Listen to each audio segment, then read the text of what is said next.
दोस्तों, इंडिया और नेपाल का जो रिश्ता है वो हमेशा से रोटी और बेटी का कहा जाता है। ओपन बॉर्डर्स, शेयर्ड कल्चर और एक जैसी दोस्ती जो सदियों पुरानी है, लेकिन पिछले कुछ वक्त में इस दोस्ती में काफी जियोपॉलिटिक्स और फ्रिक्शन देखने को मिल रहा है। 2025 और 2026 नेपाल के लिए एक मैसिव टर्निंग पॉइंट रहा। आप सभी से भली भांति परिचित हैं। सितंबर 2025 में नेपाल में एक ह्यूज जेनजी मूवमेंट हुआ, जिसके बाद वहां के जो उस समय के पीएम थे केपी शर्मा ओली को रिजाइन करना पड़ा। और अब मार्च 2026 में नेपाल की हिस्ट्री बदल गई है। 35 साल के फॉर्मर रैपर और काठमांडू के मेयर बालेंदर शाह यानी बालेन शाह नेपाल के सबसे यंग प्राइम मिनिस्टर बन चुके हैं। लेकिन इस नई गवर्नमेंट के आगे चैलेंजेस बहुत हैं, खासकर इंडिया के साथ बढ़ते border disputes, massive trade deficit, नए टैक्स इश्यूज और बैकग्राउंड में प्ले करता हुआ चाइना कार्ड। आज के इस डिटेल्ड एनालिसिस में हम समझेंगे कि एग्जैक्टली ग्राउंड रियलिटी है क्या और इंडिया नेपाल रिलेशन किस डायरेक्शन में जा रहे हैं। तो लेट्स टेक आउट।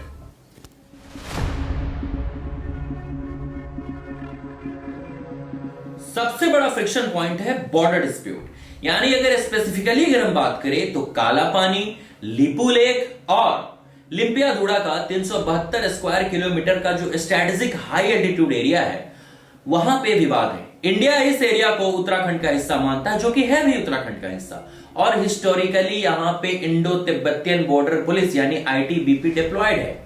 लेकिन नेपाल क्लेम करता है कि 1816 की जो सुगौली ट्रीटी के हिसाब से ये उनका टेरिटरी है, और 2020 में नेपाल ने अपने कॉन्स्टिट्यूशन को अमेंड करके इन एरियाज को अपने ऑफिशियल मैप में दिखाया भी था।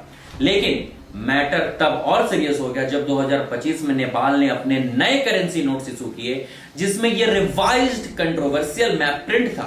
इंडिया ने इस स्टेप को यूनिलैटरल और प्रोवोकेटिव माना, और इस करेंसी नोट वाले मूव की वजह से दोनों कंट्रीज के बीच जो है वो फॉर्मल बाउंड्री स्टॉक्स पूरी तरह फ्रिज हो चुकी है। इसके अलावा गंडक रिवर का कोर्स चेंज होने की वजह से जो सुस्ता रीजन में भी दोनों देशों के बीच एक लॉन्ग स्टैंडिंग डिस्प्यूट चालू है।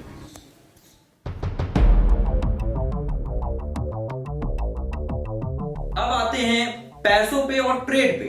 नेपाल इकोनॉमी जो है वो हेवली इंडिया पे डिपेंडेंट है, ये बात आप सभी जानते हैं। और 2024-25 के फिगर्स के अकॉर्डिंग अगर हम बात करें तो इंडिया नेपाल को अराउंड $7.33 बिलियन का सामान जो है वो एक्सपोर्ट करता है, जैसे पेट्रोलियम, मशीनरी, स्टील, जबकि नेपाल से इंपोर्ट जो है वो सिर्फ $1.20 बिलियन के आसपास का ही है।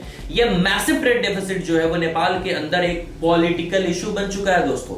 और रिसेंट डेवलपमेंट की अगर बात करें तो अप्रैल 2026 में इंडिया का जो डीजीएफटी यानी directorate general of foreign trade ने इंडिया नेपाल ट्रीटी के अंदर एक टैरिफ रेट कोटा यानी टीआरक्यू एप्लीकेशन की डेडलाइन जो है उसको एक्सटेंड की है।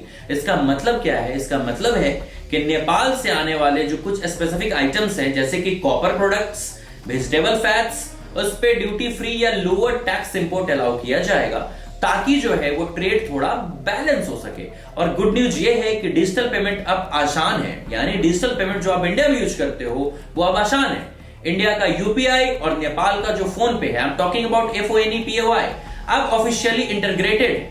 और आरबीआई ने बॉर्डर ट्रेड को बूस्ट करने के लिए इंडियन बैंक्स को नेपालीज एंटिटीज को INR यानी इंडियन रुपीज में लेंड करने की परमिशन दे दी है। लेकिन एक नया टैक्स रिलेटेड इश्यू जो सामने आ रहा है वो क्या है? Water versus power. India Nepal के रिवर्स पर मैसिव हाइड्रो पावर प्रोजेक्ट बना रहा है और इंडिया फोकस करता है इलेक्ट्रिसिटी जनरेट करके खरीदने पे, लेकिन नेपाल अब डिमांड कर रहा है प्रोपोर्शनल बेनिफिट। यानी उनका आर्गुमेंट है कि इन डैम से इंडिया को डाउनस्ट्रीम इरिगेशन और फ्लड कंट्रोल का जो फायदा मिलता है, इंडिया को उस रेगुलेटेड वाटर के लिए भी टैक्स या पैसा जो है वो पे करना चाहिए। ये एक बहुत कॉम्प्लेक्स इकोनॉमिक और डिप्लोमेटिक हर्डल बन चुका है।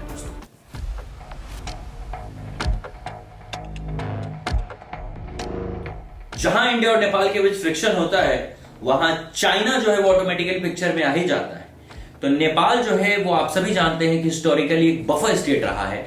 पिछले कुछ सालों में चाइना ने belt and road initiative BRI के थ्रू नेपाल में जो है वो हेवी इन्वेस्टमेंट किए हैं। जब सितंबर 2025 में नेपाल में पॉलिटिकल टर्मोइल चल रहा था, तब चाइना ने स्पेसिफिकली 2026 के जनरल इलेक्शन को सपोर्ट करने के लिए $4 मिलियन, जी हां बिल्कुल सही सुन रहे हैं, $4 मिलियन का ग्रांट दिया था। और इंडियन एनालिस्ट इसको चाइना का नेपाल की डेमोक्रेसी और पॉलिटिक्स में ग्रोइंग इंटरफेरेंस मानते हैं, और चाइना चाहता है कि नेपाल पर इंडिया का जो ट्रेडिशनल होल्ड है वो कमजोर हो और वहां बीजिंग फ्रेंडली पॉलिसी लागू।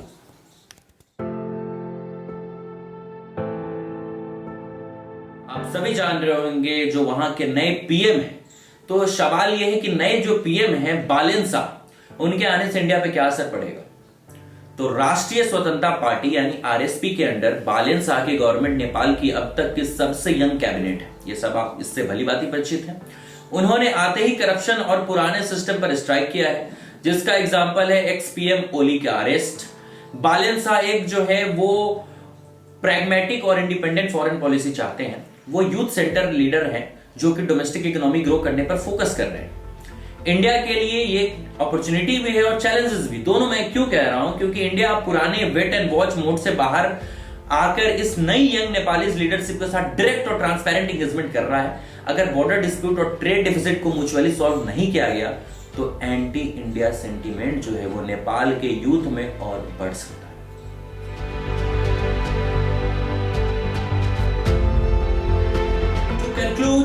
इंडिया और नेपाल का रिलेशन इस वक्त एक ट्रांजिशन फेज में। पुराने हिस्टोरिकल बॉन्ड्स जरूरी हैं, लेकिन आज की डेट में ट्रेड इक्वलिटी, बॉर्डर ट्रांसपेरेंसी और म्यूचुअल रिस्पेक्ट की सबसे ज्यादा जरूरत है। देखना यह होगा कि इंडिया की डिप्लोमेसी जो है वो नेपाल की इस नई जेनजी और बालेंसा गवर्नमेंट के साथ कैसे अडॉप्ट करती है। आपको क्या लगता है, क्या इंडिया और नेपाल अपने इस बॉर्डर और ट्रेड डिस्प्यूट को पीसफुली सॉल्व कर लेंगे या चाइना इस गैप का फायदा उठाएगा? मुझे कमेंट्स में अपनी राय जरूर बताएं। अगर आपको ये डीपली रिसर्च एनालिसिस पसंद आया हो तो वीडियो को लाइक करें, दोस्तों के साथ शेयर करें और चैनल को सब्सक्राइब तो करें ही करें। तो मिलते हैं अगले वीडियो में, तब तक के लिए जय हिंद, जय भारत, हर हर महादेव।